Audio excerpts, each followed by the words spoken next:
Assalamualaikum warahmatullahi wabarakatuh. Untuk minggu kedua ini kita menggunakan video ya agar mungkin juga lebih ramah kuota untuk kalian.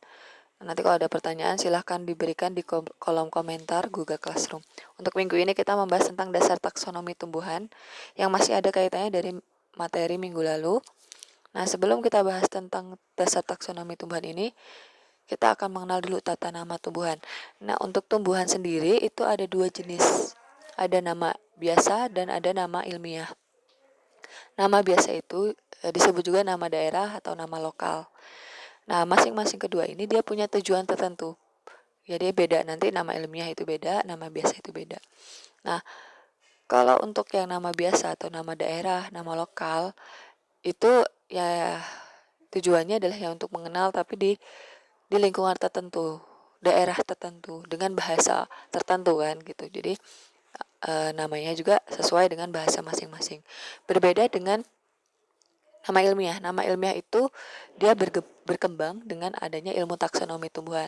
Kenapa berkembang? Karena bisa jadi ada tanaman baru yang belum masuk ke taksonomi tumbuhan maupun ke nama ilmiahnya tadi belum ditemukan nama ilmiahnya. Jadi ada baru gitu. Nah, itulah nama ilmiah. Nah, tujuannya jelas ya.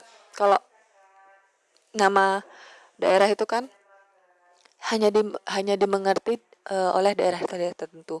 Nah, contohnya bunga kertas. Nah, bunga kertas ini kan nama lokal di Indonesia. Kalau misalkan kita bawa ke Malaysia, ya mereka tidak akan paham. Atau bahkan ke Jepang, tidak akan paham kan mereka tanaman bunga kertas itu seperti apa. Nah, tapi ketika kita mengatakan nama ilmiahnya yaitu bougainville, mereka pasti paham. Oh, bougainville itu adalah tanaman yang seperti kertas. Meskipun bahasa kertasnya di mereka itu berbeda gitu.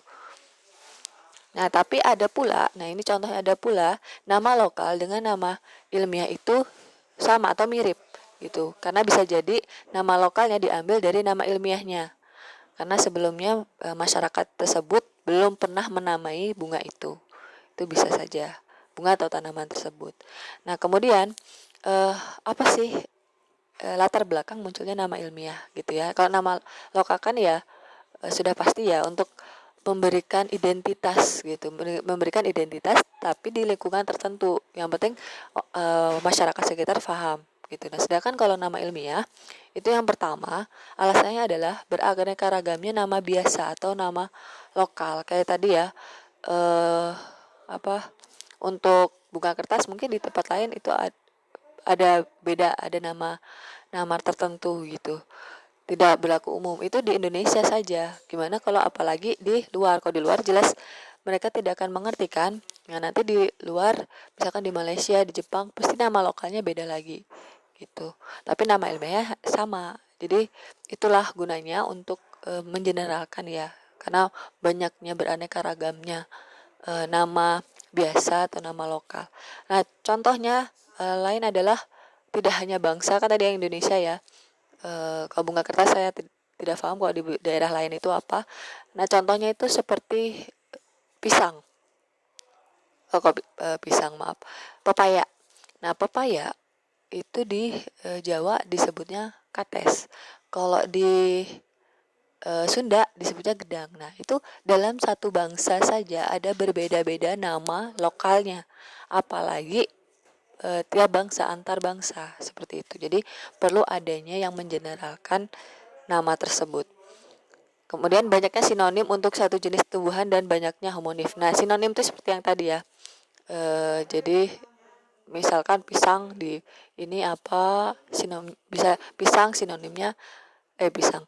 Maaf, pepaya sinonimnya kates kalau di Jawa. Kalau di Sunda sinonimnya gedang kayak gitu. Nah, kalau homonim itu juga bisa tuh gedang kan ya.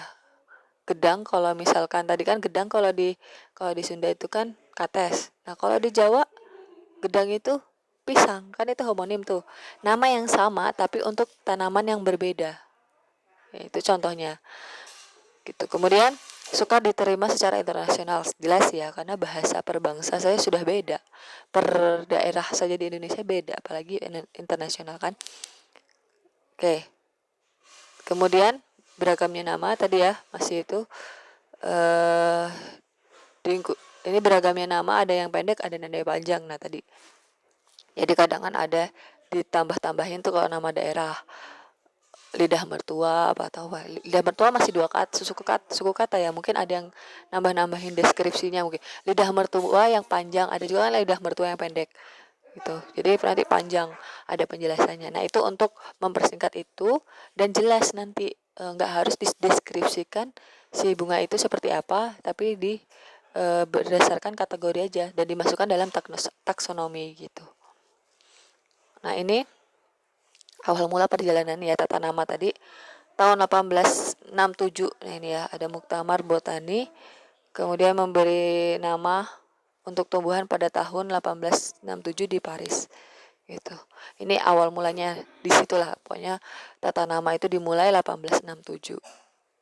Nah, kemudian sudah mulai itu tata nama sih diatur secara internasional karena mungkin sudah banyak digunakan tanaman gitu, tidak hanya untuk dikonsumsi, mungkin bisa salah satunya untuk desain. Jadi untuk menyamakan kan, kalau ada desain kita juga harus menyamakan seluruh dunia, termasuk juga sebenarnya kalau konsumsi kan ketika mau ekspor. Kalau dulu mungkin mereka ya ekspor juga ya mungkin ya. Jadi mereka awal mulanya itu untuk menyeragamkan nama di seluruh bangsa gitu secara internasional.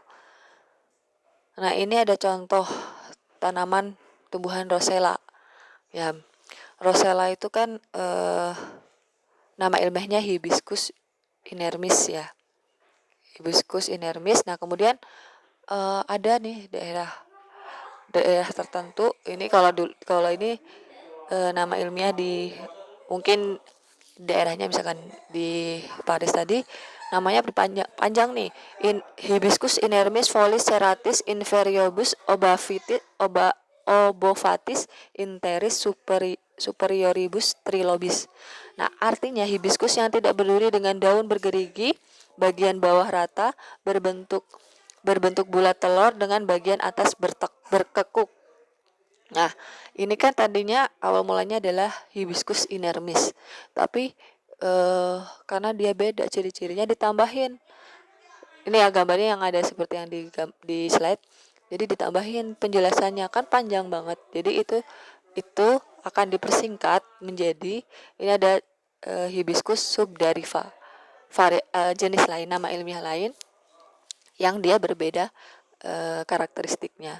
Nah itulah nanti gunanya taksonomi gitu. Jadi satu jenis yang sama, nah nanti dia akan diturunkan menjadi beberapa varietas. Atau sebenarnya dia terlihat satu jenis tapi sebenarnya dia hanya satu genus misalkan, tapi sebenarnya beda jenis juga ada. Biasanya itu yang modelnya SP ya. Kebanyakan yang SP. Yang misalkan Ixaxoria sp, Ixora sp, maaf. Ixora sp itu bunga asoka ya. Nah itu berarti banyak jenisnya, makanya dia disebutnya Ixora sp gitu. Kemudian secara umum ya Ixora sp. Nanti ada kalau yang spesifik ada lagi Ixora apa gitu. Jadi masing-masing kategori. Nah memang ada kekurangan nama ilmiah ya. Itu sulit dieja, apalagi kalau misalkan tadi mau ditambahin yang kategorinya ditambahin, nah itu kan sulit dieja. Nah untuk perbedaan sendiri nama lokal dan nama ilmiah, yang pertama nama lokal tidak mengikuti ketentuan yang manapun. Tadi ya maksudnya ketentuannya itu adalah kategorinya masuk mana, nanti kan akan ada tuh taksonominya. Kalau untuk nama ilmiah kan mengikuti taksonomi gitu. Terus nanti ada kode tata nama dan sebagainya macam. Kok nama lokal ya udah sesuai dengan bahasa daerah masing-masing aja. Nggak ada ketentuan, oh harus 2 suku kata, oh harus 3 suku kata, tidak boleh 3 suku kata, atau maksimal berapa suku kata gitu. Kemudian dalam bahasa setempat jelas ya daerah tertentu. Kemudian hanya dapat dimengerti penduduk setempat, ini juga jelas. Tidak jelas kategorinya. Kan tadi seperti misalkan kalau bunga kertas masih ini ya masih sesuai kategori, oh dia mirip nih bunganya dengan bunga kertas. Nah, sedangkan coba kalau misalkan lidah mertua, apakah dia sesuai dengan cirinya? Gitu kan. Mungkin ada ya apa konotatifnya tak mungkin mirip juga tuh lidah, seperti lidah dia menjulur bisa jadi gitu, tapi apakah sesuai dengan lidah mertua gitu kan, itu konotatif kan, hanya konotatif. Terus apalagi misalkan mangga, kenapa namanya buah mangga, apakah dia mangga boleh dimakan kayak gitu contohnya ya. Jadi tidak jelas lah kategorinya itu ya, seketemunya ketika ngeliat, oh ini mirip lidah, langsung lidah mertua gitu. Oh ini mirip bunga kertas, mirip kertas. Oh ini berarti bunga kertas, seperti itu. Banyak sinonim dan homonim tadi yang sudah disampaikan sebelumnya. Nah, sedangkan untuk nama ilmiah itu yang pertama jelas mengikuti ketentuan internasional. Jadi kan tadi ya, karena sudah diatur tuh dari 1867 itu disusun ketentuan-ketentuannya itu ada kode tata nama internasional. Jadi semua harus berdasarkan itu. Kalau misalkan memang ada jenis baru, ditemukan jenis baru kan, apalagi yang ini ya orang kultur jaringan menemukan jenis tanaman baru, itu dia harus mengikuti kode tata nama itu. Nah, kemudian dia dalam bahasa Latin atau dilatinkan. Ya, jadi makanya penulisannya kan harus miring kayak gitu. Kemudian kalau memang dia nggak bisa miring, kalau dulu itu waktu pakai mesin ketik dia kan tegak tapi harus di garis bawahin. Seperti kemudian kalau misalkan memang masih belum teridentifikasi tadi pakai SP. Nah, biasanya itu belum teridentifikasi ya. Kemudian setelah sudah teridentifikasi nanti namanya masing-masing beda. Ada apa tadi seperti hibiscus rosa sinensis itu kan mawar, nanti bunga sepatu. Nah, nanti yang lain itu beda lagi.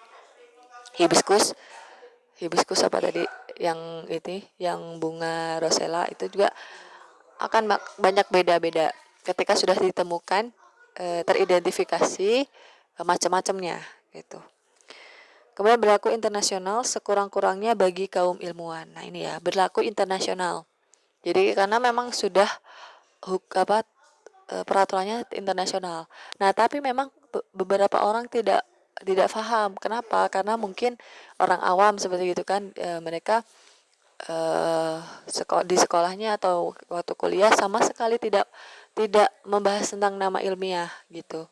Nah, tapi seharusnya untuk para ilmuwan, untuk para ahli ketika misalkan termasuk arsitek gitu, arsitek lanskap kan sudah mempelajari. Jadi para arsitek lanskap di Indonesia, di Malaysia, di Jepang, Cina, Korea, Australia misalkan, itu mereka sudah paham semua dengan nama ilmiah itu gitu. Kalau mereka tidak paham, justru mereka yang harus dituntut untuk paham. Berbeda ketika kita harus memakai nama lokal, nah itu berarti kita yang harus dituntut menggunakan nama ilmiah. Indikasi jelas untuk kategorinya ya. Jadi kategorinya nanti itu ada ciri-cirinya, masuk ke genus apa, famili apa, jenis. Kalau memang satu genus nanti berarti jenis satu jenis, ntar beda varietas. Seperti itu. Kemudian hanya mempunyai satu nama yang benar, kecuali dalam hal yang dinyatakan secara khusus. Jadi biasanya ini yang varietas ya yang dinyatakan secara khusus. Nah, kalau untuk varietas itu bisa jadi ada varietas A, varietas B, tapi namanya sama gitu. Itu salah satu contoh yang khusus ya. Tapi tidak akan ada nama yang sama untuk jenis gitu. Terutama untuk jenis itu tidak mungkin sama satu dengan yang lain. Kalau sama itu tidak diperbolehkan. Jadi makanya tadi ketika ditemukan jenis baru belum ada nama ilmiahnya, harus cek dulu nama ilmiah yang sudah ada tuh tanaman-tanaman. Kalau belum ada, baru bisa ditambahkan yang akan direncanakan. Misalkan mau masukin namanya, nah biasanya memang ada yang masukin nama di jenis itu gitu. Termasuk varietas, kadang di varietas juga menyisipkan nama si penemunya. Seperti itu bisa untuk hak paten biasanya. Oke, kemudian untuk aturan taksonomi itu yang pertama aturannya berdasarkan publikasinya. Yes, seperti yang tadi ya, dia memang harus dipublikasikan dulu, seluruh dunia sudah tahu oh ini nama ilmiahnya ini. Kalau belum, berarti ya itu duluan siapa yang akan mempublikasikannya secara internasional. Untuk nama yang belum ada itu tadi ya. Kalau sudah ada ya dia tidak boleh menamakan yang sama. Kemudian selanjutnya, setiap kesatuan taksonomi dengan batasan kedudukan dan tingkat tertentu hanya mempunyai satu nama ilmiah yang tepat. Yang tadi ya, yaitu nama tertentu yang sesuai dengan peraturan. Itu kecuali dalam dinyatakan secara konsensus makna asas ini tidak dibenarkan adanya sinonim, tapi ada pengecualian. Konsensus itu tadi ya, yang konsensus artinya adalah ada pengecualian untuk yang nama ada sinonimnya gitu. Itu bisa ada konsensus tertentu. Biasanya kebanyakan memang di varietas. Itu atau mungkin ada konflik-konflik tertentu di para ilmuwan gitu yang belum ditemukan jalan tengahnya, itu bisa juga konflik nama ya, nama maupun kategori. Menurut ilmuwan A dia kategorinya masuk mana, ilmuwan B bisa jadi gitu. Tapi itu biasanya ya harus cepat diselesaikan, jadi tidak akan mungkin berlama-lama seperti itu kalau untuk konflik gitu. Tapi kalau untuk varietas biasanya memang ada kadang sinonim tapi cuman beda, nanti ada varietas A, varietas B gitu. Nah ini ada nama suku, ada alternatifnya ya, atau ada aliasnya. Suku maksudnya itu kan ada tuh family, genus gitu, divisi, kemudian ada jenis, spesies. Nah yang ini ada alternatifnya adalah untuk yang suku. Nah suku itu misalkan suku Gramineae itu nama aliasnya adalah Poaceae. Kemudian Palmae, nama aliasnya Arecaceae. Nah kalau misalkan untuk yang suku itu bisa ada nama aliasnya seperti ini kan. Nah biasanya yang sangat-sangat jarang terjadi kasusnya adalah untuk yang jenis, yang spesies gitu. Tadi kecuali dia keturunannya lagi varietas. Nih kalau untuk Umbelliferae juga ada Apiaceae.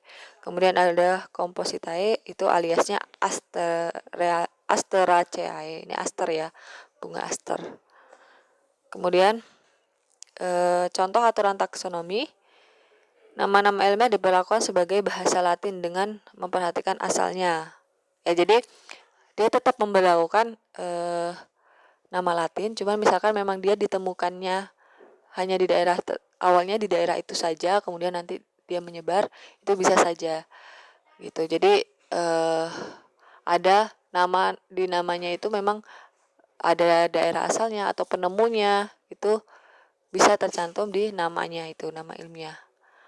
Nah ini contohnya ada itu melinjo, itu nama ilmiahnya Genetum genomon. Nah sebenarnya genomon ini dari bahasa Ganemu.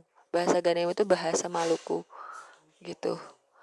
Nah kemudian ada yang lain juga ya, banyak juga contoh yang lain yang dimasukkan dalam tata nama ilmiah. Kebanyakan memang biasanya nama penemu. Oke, kemudian peraturan-peraturannya, tingkat-tingkat takson dan istilah-istilah penyebutnya. Nah, ini ada yang menjadi peraturan utama di takson ini. Yang pertama, dalam taksonomi tumbuhan, setiap kelompok taksonomi dari kategori yang manapun disebut suatu takson. Ya, kelompok taksonomi dari kategori yang manapun disebut suatu takson. Paham ya? Jadi misalkan tadi satu genus, kelompok genus, itu disebutnya takson. Taksonnya itu ya. Sederetan takson bertingkat-tingkat yang dijadikan unit dasarnya adalah kategori, jenis, atau spesies. Ya, jadi nanti ada tingkat-tingkatan taksonnya itu, ada banyak. Tingkat-tingkat takson yang pokok berturut-turut dari bawah ke atas adalah nanti ada di bawah ya, ada di slide yang selanjutnya. Nah ini tadi. Nah ini jenis, marga, suku, bangsa, kelas, divisi. Nah ini takson. Nah taksonnya itu berarti di sini ada 6. Nah nanti ada yang lebih lengkap lagi, lebih dari 6. Nah kemudian bila jumlah tingkat takson lebih banyak dapat ditambahkan disisipkan takson-takson baru asal tidak berakibat terjadinya kekeliruan atau kekacauan. Nah, ini harus disepakati secara internasional. Tentunya dari yang besar ke kecil ya, dari yang umum ke kecil, ke khusus. Jadi dari kategori yang umum, yang ini misalnya berbatang atau ada yang tidak berbatang. Nah, itu kan kategori umum. Nah, nanti sampai ke detail-detail lagi gitu. Mungkin dia bunga, batangnya sama, ininya tapi bunganya beda. Nah, kayak gitu. Nah, bisa jadi kalau kalian sering lihat juga takson yang banyak itu bisa jadi itu memang ada tambahan kategori tertentu, tapi dia tidak akan merubah 6 takson ini, 6 takson utama ini. Jadi bisa disisipkan atau ditambahkan. Yang penting urutannya tidak boleh dirubah-rubah. Kayak gitu. Nah, ini kan yang ada banyak gitu ya. Tergantung memang si ilmuwan atau para ahlinya butuhkan gitu. Jadi banyak ini dari ini ada divisi, ada dunia dulu, dunia, divisi, anak divisi, kelas, anak kelas, bangsa, anak bangsa, kemudian suku, anak suku, puak, anak rumput, marga, anak marga, seksi, anak seksi, seri, anak seri panjang ya sampai ke varietas. Di bawah varietas saja masih formal gitu. Nah, tapi yang umum tadi cuma ada 6 yang utama. Tapi lebih-lebihnya itu biasanya untuk ilmuwan yang benar-benar dia fokus ke tanaman. Jadi nggak hanya sampai varietas. Biasanya kalau kita umum itu cuma sampai varietas. Tapi kalau untuk ilmuwan itu bisa sampai forma, anak forma bahkan ya. Nah, ini urutan-urutan tidak boleh diubah jelas ya, karena itu sudah ditentukan secara internasional, sudah baku secara internasional. Jadi tidak bisa diubah. Itu kalaupun diubah ya kasus tertentu itu tidak, ya sama saja kita bikin peraturan tapi kalau kita ubah-ubah lagi gitu. Jadi itu sudah tidak bisa diubah gitu, kecuali mungkin namanya ya per takson mungkin. Itu juga perlu ada rundingan secara internasional. Nah, selanjutnya jelas ya nama ilmiah itu penting banget untuk para arsitek lanskap. Terutama kalau kalian nanti akhirnya alhamdulillahnya dapat pekerjaan di luar Indonesia. Kan kalian tidak bisa menggunakan nama lokal. Nah, itu adalah modal pertama. Sebelum akhirnya kalian nanti tahu nama lokal di daerah masing-masing gitu. Itu untuk nama lokal itu boleh digunakan di informal, itu boleh lah. Kalau untuk formal misalkan pekerjaan desain gitu ya, untuk project, untuk hasil gambar itu harus tetap nama ilmiah. Nah, misalkan kalian sampaikannya ketika presentasi di depan klien, kalian sampaikan dengan nama lokal, itu tidak masalah. Yang penting harus sesuai nama lokal di mana kalian memberikan presentasi. Kalaupun tidak sesuai, ya mereka tidak akan paham juga kan gitu. Jadi makanya lebih baik kalian menggunakan nama ilmiah. Kalau memang nama lokal, yang penting sesuai dengan daerah di mana kalian menyampaikan. Itu. Nah, kemudian nanti biasanya kalau kalian kemarin kan kalau kalian belum ke kebun raya. Kalau kalian jalan-jalan ke kebun raya ITERA saja ya, nggak usah jauh-jauh dulu. Atau di Arboretum itu yang menuju ke GKU dan Labtek itu juga ada tanamannya terus diberi nama. Nah, itu kan menggunakan nama Latin agar semua dari daerah manapun, dari bangsa manapun ketika melihat itu paham tanaman apa gitu, dari nama ilmiah itu. Oke, ini ya contohnya ketika kalian mendesain suatu tapak, kalian utamanya adalah menyampaikan nama ilmiahnya, menuliskan nama ilmiahnya. Dan dengan bunga ya, ini dengan contoh gambar bunganya seperti apa, biar ada bayangan gitu. Nah, yang utamanya adalah nama ilmiah, kemudian boleh diikuti dengan nama lokal. Nah, balik lagi, nama lokal ini sesuai dengan daerahnya gitu. Tapak ini ada di mana? Karena kan pasti usernya kan orang di daerah tapak tersebut kan ya. Gitu. Kemudian ada juga ya yang menuliskan nama sinonimnya, itu boleh juga. Tapi ya yang jelas yang utama adalah nama ilmiahnya gitu. Jadi tolong tetap diperhatikan adalah penulisannya. Untuk nama lokal dengan nama ilmiah itu beda. Nama ilmiah menggunakan garis miring gitu, atau kalau dengan tegak di garis bawahi. Tapi kalau sekarang penggunaan garis tegak kemudian di bawahi itu sudah jarang gitu, karena kan sekarang kita sudah bisa format miring. Kalau dulu kan pakai mesin tik nggak bisa gitu. Kemudian ini masih ada yang Caladium sp, Hydrilla sp. Nah, ini biasanya belum jelas. Kita belum paham betul nih nanti spesies yang mau kita gunakan apa gitu. Jadi masih ditulisnya Caladium sp, Hydrilla sp. Pokoknya Hydrilla lah gitu. Hydrillanya apa itu belum ditentukan. Hydrilla jenis apa belum ditentukan. Makanya ditulisnya Hydrilla sp. Jadi Hydrilla sp itu masih secara umum. Nanti kalau mau langsung khusus hidrilla apa boleh aja ditulis. Tapi berarti udah spesifik seperti itu, sudah spesifik. Oke, ini ya contoh-contoh. Ini mah contoh-contoh penggunaannya aja. Dokumentasi ini ada tanaman-tanaman. Nah, kalau di ini kan contoh tanaman air, tapi belum ada, tidak ditulis namanya ya. Kalau misalkan ketika kita mendesain suatu kebun raya itu harus ada nama ilmiahnya, karena itu memang menjadi lokasi edukasi kan. Kalau memang edukasi ya berarti kita harus menginformasikan nama tanaman itu apa. Kecuali kalau taman rumah nggak perlu kita juga memberikan papan nama tanaman. Kecuali kalau memang si owner yang pemilik rumahnya maunya saya maunya ditulis tuh tanamannya namanya apa, biar nanti orang yang datang ke rumah saya teredukasi. Nah, itu boleh aja kalau memang tujuannya untuk mengedukasi gitu. Tapi biasanya kebanyakan enggak gitu ya. Kayak misalkan jadi di tempat-tempat tertentu kita juga nggak bisa asal-asalan, misalkan di jalur hijau jalan gitu ya. Mungkin memang bagus ditulisin ada nama ilmiahnya. Tapi hati-hati kalau di jalur hijau itu nanti takut mengganggu si pengguna jalan. Bukannya mereka memperhatikan jalan, mereka memperhatikan itu tulisan namanya di pohon apa ya, nama tanamannya apa ya gitu. Jadi kalau memang ingin menggunakan di jalur hijau jalannya sebaiknya itu jalan pedestrian, jalan setapak gitu ya, bukan jalan kendaraan roda 2, roda 4 gitu. Karena nanti takutnya mengganggu mereka, malah mereka tidak jadi konsentrasi ke jalannya seperti itu. Jadi tidak boleh asal-asalan, juga harus ada tujuan tertentu gitu.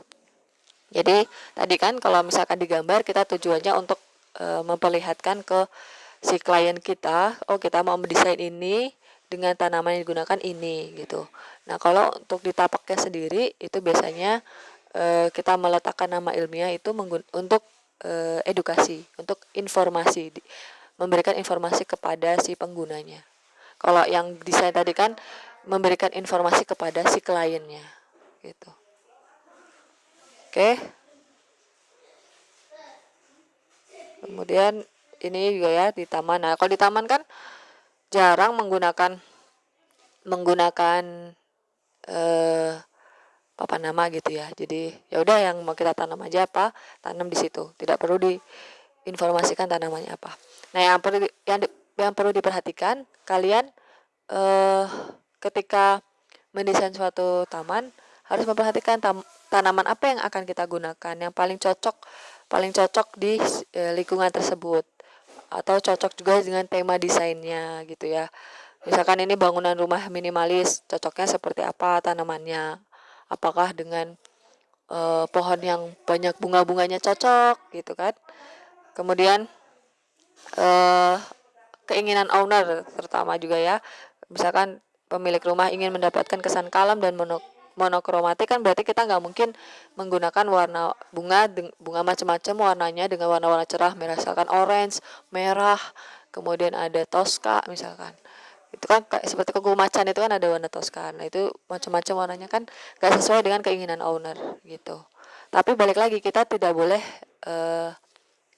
langsung mengiyakan keinginan owner. Kita juga harus bisa menyampaikan apa yang kita ketahui sebagai arsitek lanskap. Kalau memang di situ tidak cocok dengan lingkungannya, ya kita harus sampaikan.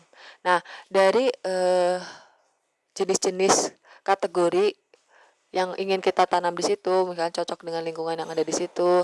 Terus misalkan contohnya kanopinya harus seperti apa, batangnya harus seperti apa. Nah, itu kan kita harus menyesuaikan, bisa juga menyesuaikan dari familinya kah, dari genusnya, apa masih mau satu spesies. Kalau satu spesies kan nanti sama semua, bisa juga gitu.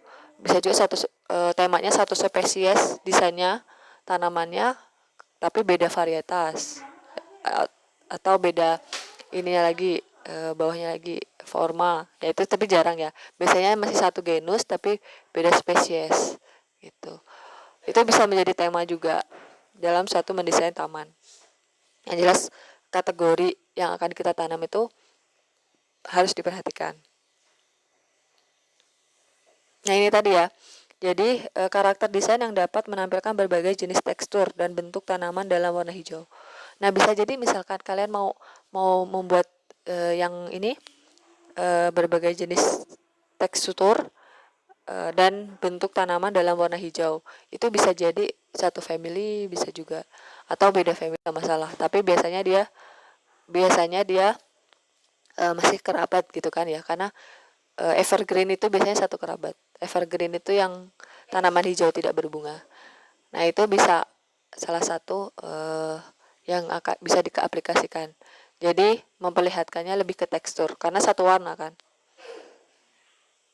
Dan contohnya ada penggunaan agave, kemudian agave attenuate, kemudian yucca, nolina, sikas yang bergaris tegas dapat mudah berdampingan dengan tarikan garis arsitektur yang sama tegasnya. Jadi kalau misalkan memang dia tegas itu desain bangunannya, nah itu bisa menggunakan yang tipe-tipe seperti ini. Ini juga bisa digunakan di desain tropis ya, taman tropis itu juga bisa menggunakan ini. Nah, ini biasanya dia masih satu kerabat. Itu kalau kita lihat taksonnya dia masih satu kerabat. Entah itu ada di satu family atau di satu yang atas lagi itu divisi, bisa juga. Itu ya. Kebanyakan family gitu sih, satu family itu mirip-mirip bentukannya. Nanti cuma beda teksturnya aja. Nah, ini contohnya kan ya. Ini misalkan tropis itu biasanya satu family. Tuh.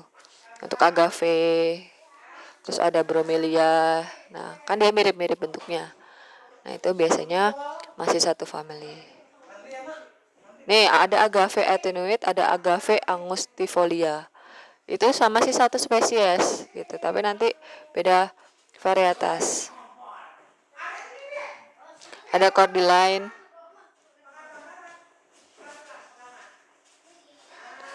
Kemudian ada juga nih ya, kaktus itu juga biasanya masih satu kerabat. Tapi nanti jenisnya beda, spesiesnya beda-beda. Tapi satu kerabat, dia berduri kan gitu. Karakteristiknya berduri. Jadi dia pasti masih satu kerabat. Nah, ini satu family, yaitu family Cactaceae gitu. Memang kebanyakan seperti yang tadi itu ya, yang agave itu masih satu family juga. Agave, bromelia, kan spesiesnya beda, tapi masih satu family karena ciri-cirinya sama. Gitu. Ini sama juga family kaktus gitu ya. Jadi kaktusnya akan beda-beda kaktus. Ini spesiesnya gitu. Nih ada Lobivia oganmaru, Carius tetragonus, Carius respandus, kemudian ada Cephalocereus senilis. Kan ini satu family ya, tapi beda spesies semua. Nah, nanti bisa jadi satu genus itu spesiesnya ada yang sama gitu ya, tapi satu genus. Nama ilmiahnya sama, tapi satu genus. Nah, itu memang harus banyak kalian mencari informasi tentang nama ilmiah. Jadi nanti akhirnya akan tahu gitu. Tahu dengan sendirinya banyak informasi nama ilmiah yang kalian dapat. Nah, ini misalkan mau di gaya tropis ya, jadi kita bisa cari karakteristik tanaman yang bisa mendukung si gaya tropis ini. Yang pertama misalkan ini kita harus bisa menggunakan tanaman yang memberi kesan lebih lembut, karena memang kalau tropis itu kan lembut ya kesannya. Kemudian garis-garis organik gitu, jadi Bisa jadi dari polanya, terus pola menyusun tanamannya gitu kan. Atau memang dari sudah bentukannya si tanamannya. Tanamannya yang enggak kaku. Kalau agave tadi kan jelas sudah kaku. Agave tadi meskipun kaku, kita bisa gunakan di tropis juga, di gaya tropis, tapi nanti disesuaikan dengan ini. Tapi kalau agave itu jarang di tropis ya. Kalau agave itu biasanya untuk gaya Mediterania gitu. Kalau untuk tropis, agave itu kan kaku banget gitu. Kecuali kalau untuk seperti yang bromelia itu kan masih semu kaku gitu ya. Semi lah ya, semi kaku gitu. Jadi masih bisa digunakan di tropis. Gitu. Tapi tidak boleh semuanya itu agave, terus ada bromelia gitu. Apalagi kalau kaktus kan nggak cocok. Ya, kemudian memang kalau misalkan ada bangunan di situ bangunannya minimalis, kalau mau gaya tropis ya harus makin lembut. Harus makin lembut lagi tanaman yang digunakan dari polanya atau dari bentukan-bentukannya. Kemudian memang ini memang banyak ya gaya tropis ini digunakan di taman yang minimalis karena dia bisa menetralkan si bangunan yang minimalis tadi itu yang kaku-kaku tadi itu.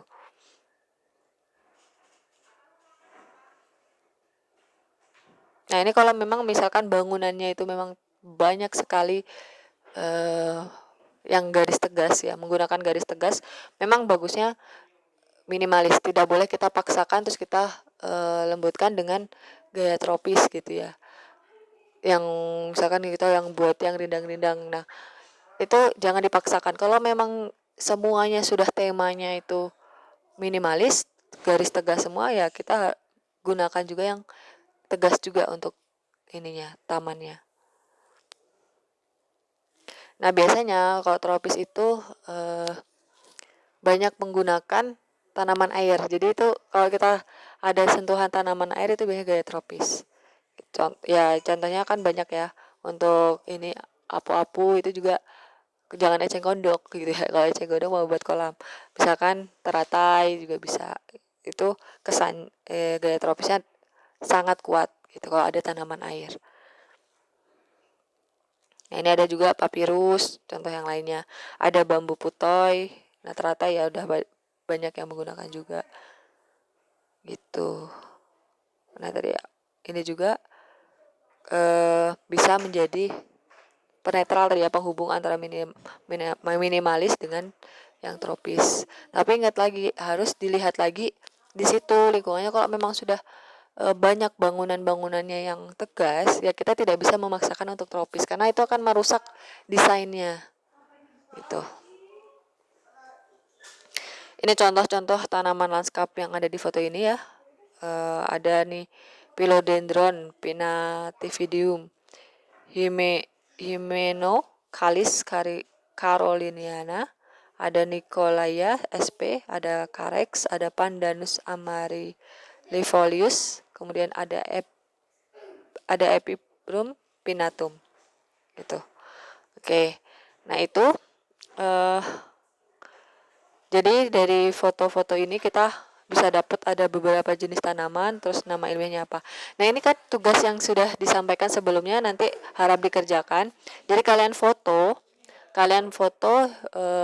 di sekitar kalian, kemudian kalian jelaskan yang nama-nama tanaman yang ada di foto itu. Boleh misalkan apapun yang terlihat di foto itu ditentukan nama ilmiahnya, diidentifikasi dulu ya nama ilmiah, nama ininya. Kemudian nanti ciri-cirinya sesuai dengan petunjuk yang ada di tor yang sudah di-upload ya. Gitu. Apa yang diminta kalian tuliskan di situ. Gitu. Sebanyak-banyaknya lebih baik karena kan untuk ilmu kalian sendiri ya. Jadi menambah wawasan nama ilmiahnya apa, kemudian dari karakteristiknya bagaimana. Gitu. Nah, di sini juga nih dalam foto taman ini kita bisa tahu di sini menggunakan apa saja. Ada Carex, ada Ophiopogon, kemudian ada Ficus repens yang digunakan ini ya. Ficus repens, Monstera. Nah, ini Monstera yang lagi hits banget, mahal ya. Kemudian ini Ficus repens juga bagus buat Di dinding-dinding juga ini banyak yang menggunakan merambat ya, tanaman merambat.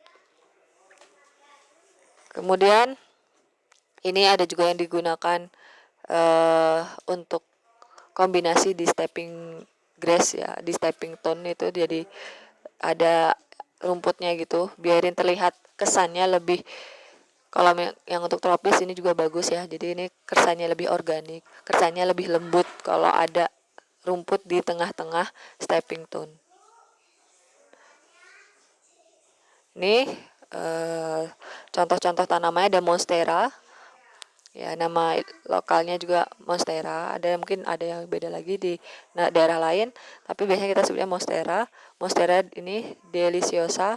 Nanti ada lagi monstera yang jenis lain ya, yang robekannya beda. Kemudian ada Fatsia japonica. Kemudian ada Sterilicia nicolai. Nah, ini mirip seperti pisang-pisangan ya, seperti heliconia. Nah, ini ada lagi contoh gaya taman kontemporer. Nah, ini kalau kontemporer ya memang untuk yang lebih ke modern ya, biasanya memang minimalis gitu. Jadi kita tidak banyak menggunakan bentukan-bentukan macam-macam. Kita menggunakannya yang lebih seragam gitu ya. Jadi nggak seperti tropis. Tropis itu lebih lengkap, lebih kompleks. Nah, ini perpaduan garis yang jelas dengan pola tebal dan penggunaan bahan baru yang mempunyai peran dalam membuat desain yang lebih segar. Jadi dia jelas ya. Jadi kalau sebenarnya kalau tropis itu kan juga jelas, tapi dia karena kompleks, jadi terkadang nggak dapet perpaduan garisnya gitu. Dan kalau untuk kontemporer dia jelas, harus kelihatan jelas, secara sekilas saja kelihatan sudah garisnya seperti apa gitu. Makanya menggunakan tanamannya adalah tanaman yang sejenis, serupa gitu. Kemudian penanaman dengan membentuk kelompok-kelompok besar dan biasanya menggunakan sculpture yang abstrak. Nah, ini memang terutama untuk kontemporer. Kalau untuk minimalis, ini kan mirip sebenarnya kontemporer dengan minimalis. Cuman kontemporer itu dia lebih megah, lebih besar. Jadi biasanya dia menggunakan yang besar-besar dibandingkan dengan yang minimalis. Kan judulnya aja udah minimalis kan pakai yang kecil-kecil. Nah, tapi dia untuk garis tegas gitunya sebenarnya mirip gitu. Bedanya adalah minimalis dia kecil, kalau kontemporer itu dia lebih besar. Kemudian biasanya ada penggunaan sculpture. Kalau di minimalis kita disarankan bahkan tidak boleh menggunakan sculpture. Kenapa? Karena sculpture itu akan memenuhi tempat dan akan kesannya makin sempit. Sedangkan minimalis itu tidak boleh kita memberikan kesan sempit kan, walaupun memang tempatnya sempit. Nah, beda ketika kalau kontemporer itu kita menggunakan sculpture karena memang kesannya itu yang lebih besar tadi kan, lebih megah gitu tadi. Nah, kemudian ada lagi tipe taman Jepang. Nah, biasanya kalau misalkan seperti taman Jepang ini, kalau memang punya ciri khas tertentu, dia menjadi kayak gaya tertentu seperti Taman Bali gitu kan. Nah, nanti kalau bisa di Lampung juga kita punya nih taman gaya Lampung itu seperti apa. Nah, itu harus ada yang meneliti. Kalau sudah ada yang meneliti, dia mempublikasikan, nanti akan diterima secara internasional bahkan gitu. Tidak hanya di Indonesia, di nasional. Ya, siapa tahu kalian lah ya salah satunya yang akan membuat itu menjadi kenyataan, ada taman gaya Lampung seperti apa. Kalau saat ini kan yang ini masih di taman gayanya ya Taman Bali gitu. Yang sangat sangat ini banget terkesan tropisnya ya. Jadi dan semua orang juga sudah banyak yang melihat, oh kalau seperti ini Bali gitu kan. Langsung tahu itu gayanya gaya Bali. Kemudian Taman Jepang ini juga kita sekali lihat, oh ini udah jelas nih konsepnya itu konsep Jepang gitu, gaya Jepang. Bahkan dari bangunannya pun sudah terlihat. Ya, terus ini bisa juga Taman Jepang itu menjadi salah satu gaya minimalis. Jadi kesan minimalis sih, bukan gaya. Kesan minimalis kenapa? Karena taman di Jepang ini memang banyak didesain di area-area yang kecil, sempit. Dia bisa memanfaatkan area yang sempit untuk ruang yang besar, gitu ya, ruang aktivitas yang besar. Beda lagi di ruang aktivitas yang besar, bisa jadi ke atas kan, gitu. Kemudian dia juga kesannya bisa lebih luas, meskipun padahal sebenarnya itu sempit gitu. Tapi dalam satu satu ruangan kita bisa melakukan aktivitas yang banyak. Makanya kenapa itu ruang aktivitasnya jadi besar gitu, karena dia bisa melakukan aktivitas apapun di satu ruangan itu. Contohnya. Nah, biasanya untuk di Taman Jepang itu ada elemen-elemen khusus yang digunakan. Seperti batu, pasir, kemudian ada lonceng gitu kan. Terus ada bambu biasanya. Terus ada dari ada kolam dengan pancuran bambu itu juga bisa. Itu. Kemudian tanaman-tanamannya. Nah, tanaman-tanamannya biasanya dia menggunakan warna-warna seperti merah, orange gitu kan ya. Terus hijau, ya kebanyakan hijau juga, tapi biasanya dia ada bentukan-bentukan gitu, tapi organik bentukannya. Nah gitu ya. Nah ini contohnya ada di Jepang, Taman Jepang nih, di Bamboo Forest ya, Arashiyama. Ini juga bagus banget. Dia juga memperlihatkan kesan Jepangnya di jalurnya itu ya. Jadi bisa disisipkan, meskipun sebenarnya kalau kita nggak paham ininya, kita masih mengira itu di tempat lain, masih belum terlihat Jepangnya ya, Jepang sekalinya belum kelihatan. Nah, beda dengan Zen Garden. Nah, kalau Zen Garden ini dia nggak pakai tanaman, ya mungkin ada tanaman tapi itu dari luar tapak kan sebenarnya. Ya, jadi dari luarnya. Sedangkan di tanamannya itu sendiri hanya ada pasir dan batu gitu. Nah, ini juga sudah diakui, sudah orang seluruh dunia juga bila melihat seperti ini itu, oh ini gayanya gaya Jepang, hanya menggunakan dengan pasir dan batu. Tapi nggak asal-asalan terus menggunakan pasir pasir terus tinggal kita letakkan batu, tek itu jadi taman gaya Jepang. Nah itu nggak seperti itu. Dia harus punya tujuan tertentu. Kalian harus, kalau mau mendesain seperti itu harus ada tujuan tertentu. Contohnya Zen Garden. Zen Garden ini itu dia ada tujuannya. Jadi ketika kalau kalian nanti siapa tahu kalian punya kesempatan ke sana ya. Ini dilihat dari sisi manapun itu akan berbeda. Bentukannya akan berbeda dan kita akan seperti kok dari sini kelihatan beda ya. Tapi polanya itu kalau kita satukan kok kayaknya nggak mungkin deh dari sini bentukannya seperti ini. Ketika kita pindah ke sisi kanannya misalkan. Kayaknya kalau dilihat dari sebelah kiri tadi nggak mungkin posisi yang di kanan itu seperti ini gitu. Kalau kita kan biasanya dari sebelah kiri kita lihat, kita sudah bisa membayangkan nih kalau kita lihat di sebelah kanan seperti apa. Nah kalau di Zen Garden itu kita tidak bisa membayangkan, karena nanti sebelah kiri dan kanan itu akan beda dari bayangan yang kita sudah perkirakan gitu. Nah ini adalah kesan psikologis dari Taman Zen Garden ini, sehingga si usernya ini merasa penasaran, ingin melihat dari semua sisinya, meskipun itu hanya sekedar pasir terus di atasnya kasih batu gitu. Kalau kalian mau mendesain seperti itu, hanya pasir dikasih batu, ya orang nggak akan tertarik kok cuma seperti itu. Makanya gimana caranya agar si penggunanya itu tertarik. Nah, contohnya dengan seperti ini. Jadi tidak hanya dengan tanaman juga bisa. Ya itu sekilas ya.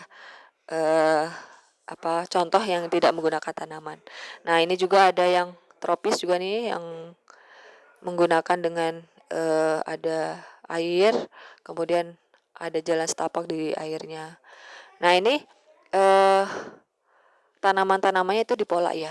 Jadi bisa jadi dia beda jenis, beda-beda macam-macam, baik jenisnya, baik familinya gitu. Tapi dia dibentuk polanya itu serupa gitu. Oke itu.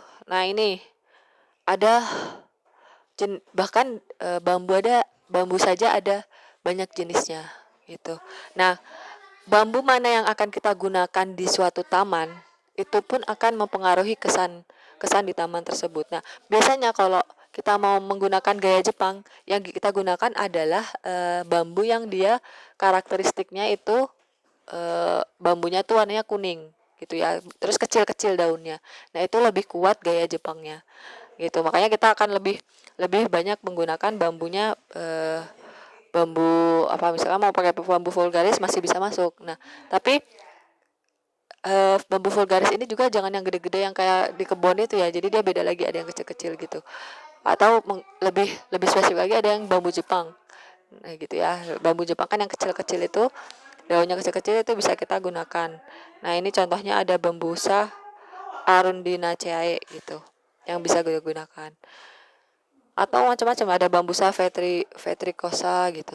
Nah, ini kesannya akan beda-beda. Kalau mau pakai yang untuk gaya tropis pakainya yang mana? Lebih kuat yang mana karakteristiknya? Kalau untuk yang Jepang lebih baik pakai yang mana? Sesuai dengan karakteristik yang akan diberikan di taman tersebut. Jadi ketika kita mendesain untuk hal-hal yang seperti inilah kita harus langsung tentukan spesifik spesiesnya apa yang mau kita gunakan. Seperti bambu lebih baik kita gunakan yang sudah spesifik gitu ya, spesiesnya mau apa langsung, jangan SP gitu. Misalkan kalau yang bisa XP itu misalkan Ixora SP. Nah, Ixora itu kan tanaman asoka itu kan banyak macamnya. Tapi dia satu jenis, satu spesies itu meskipun beda ininya, semuanya sama bentukannya. Jadi nggak akan mempengaruhi kesan yang akan ditampilkan di taman, di tapaknya gitu. Jadi ketika mendesain kalian memang sudah membayangkan kan nanti kesannya akan seperti apa. Jadi kenapa kita menggunakan yang lebih umum misalkan Ixora SP, nah si kontraktornya ketika dia mau mencari tanaman, dia mau nanam, dia akan kontraktor penyediaannya akan lebih banyak pilihan. Oh, kalau nggak ada Ixora yang jenis ini, kita bisa cari yang lain. Karena memang di sini ditulisnya hanya Ixora SP gitu. Nah, tapi ada yang tertentu yang harus sudah ditentukan langsung spesiesnya apa. Jadi si kontraktor tidak boleh lain dari yang sudah ditentukan. Kenapa? Karena ini akan memberi kesan yang berbeda. Seperti itu. Makanya ini sangat penting, penentuan spesiesnya itu penting gitu. Mau yang digunakan apa di taman tersebut gitu ya. Ini juga ada taman rahasia atau labirin ya. Nah, ini kalau untuk taman labirin biasanya karakteristik tanamannya sudah jelas ya. Ya, pokoknya yang bisa membentuk hedge gitu. Hedge itu ya seperti tembok gitu ya, dan bisa dibentuk. Terus dia ranting-ranting saja bukan batang. Jadi dia hanya terdiri dari ranting dan daun. Kemudian kalau memang ada bunga tidak masalah. Yang penting dia bisa dibentuk hedge tadi itu karakteristiknya. Nah, ini ada contohnya, ini taman labirin di The Wall of Troy ya. Kita juga punya sih banyak ya labirin, bahkan di Tera pun punya labirin meskipun dia masih pendek gitu, masih belum besar. Yang jelas karakteristiknya itu tangkainya itu ranting, tangkai dan rantingnya itu mudah dibentuk untuk hedge gitu. Seperti teh-tehan itu bisa. Teh-tehan itu bisa digunakan juga untuk labirin. Nah, ini ya, jadi kenapa harus membentuk hedge? Bisa dibentuk hedge ya karena nanti akan membentuk jalan-jalan gitu kan. Jalur-jalur gitu. Nah, ya sebisa mungkin memang kita gunakan yang misalkan ada tanaman, tapi tanaman di atas ranting dan tangkainya sesuai itu bisa dibentuk hedge. Tapi pendek, ya berarti nggak bisa dipakai. Dia nggak bisa tinggi misalkan. Ya berarti nggak bisa dipakai karena kan fungsi labirin itu namanya taman rahasia, dia harus sampai ke nutupin mata manusia ya, pandangan manusia gitu. Berarti sampai ya setidaknya kepala orang dewasa gitu. Nah, ini contohnya ada teh-tehan yang sudah saya sebutkan tadi, nama ilmiahnya ada Acalypha siamensis, kemudian ada pucuk merah juga bisa ya, pucuk merah ditanam rapat-rapat. Nah, ini salah satu contoh yang batang, tapi dia batangnya kecil, dan mungkin batang yang besar ya. Jadi yang dipakai adalah pucuk merah yang kecil ya, jangan sampai yang sebenarnya pucuk merah itu memang kekurangannya adalah perlu pemeliharaan yang intens karena dia nggak boleh sampai tinggi banget gitu kan. Nah, pucuk merah ini nama ilmiahnya Syzygium campanulatum.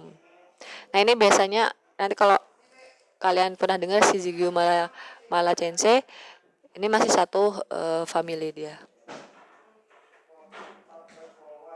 Nah, ada juga gaya tradisional Indonesia. Nah, ini gaya tradisional Indonesia bisa jadi untuk misalnya Taman Sunda, Taman Sunda, Taman Jawa, itu beda-beda. Sebenarnya beda-beda itu memang konsepnya. Taman Sunda sudah ada yang meneliti. Nah, sebenarnya Taman Lampung juga sudah ada, cuman memang belum sampai ke teridentifikasi orang kalau lihat oh ini udah tahu Taman Lampung itu seperti apa. Nah, itu yang perlu kita selalu kembangkan.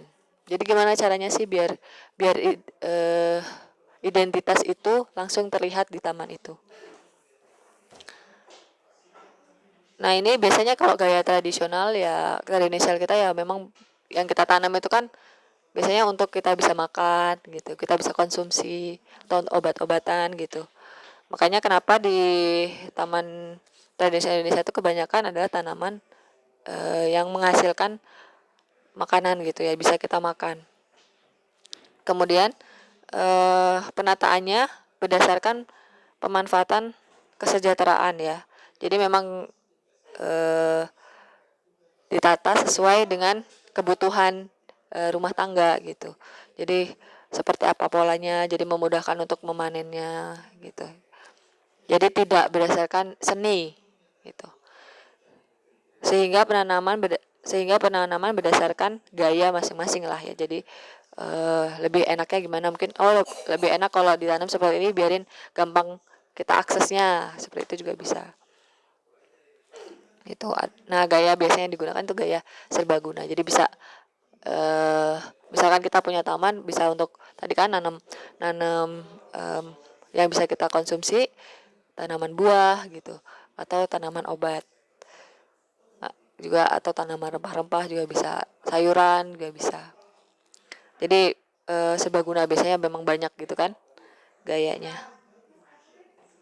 Nah, tanaman Indonesia ini sebenarnya punya ciri khasnya itu keanekaragaman. Seperti ya gaya tropis ya, tapi dia lebih lebih jelas fungsinya biasanya memang untuk konsumsi. Oke. Nah, untuk materi kuliah hari ini sekian dulu. Nah, nanti insya Allah ada kuis. Kuisnya nanti akan saya share. Kuisnya kita buat sedikit saja. Ya nanti sambil main selain kuis kita ini ya sekaligus main game. Jadi biar nggak bosan aja. Nah, nanti akan ada di akhir waktu saja. Jadi setelah kalian sudah lihat video ini, kemudian kita diskusi, baru kita kuis gitu ya. Ya, nanti saya share linknya. Terima kasih untuk materi kuliah hari ini. Saya cukupkan. Mohon maaf jika ada kurang dan salah. Silahkan jika ada pertanyaan bisa diberikan di kolom komentar. Saya akhiri dulu. Wassalamualaikum warahmatullahi wabarakatuh.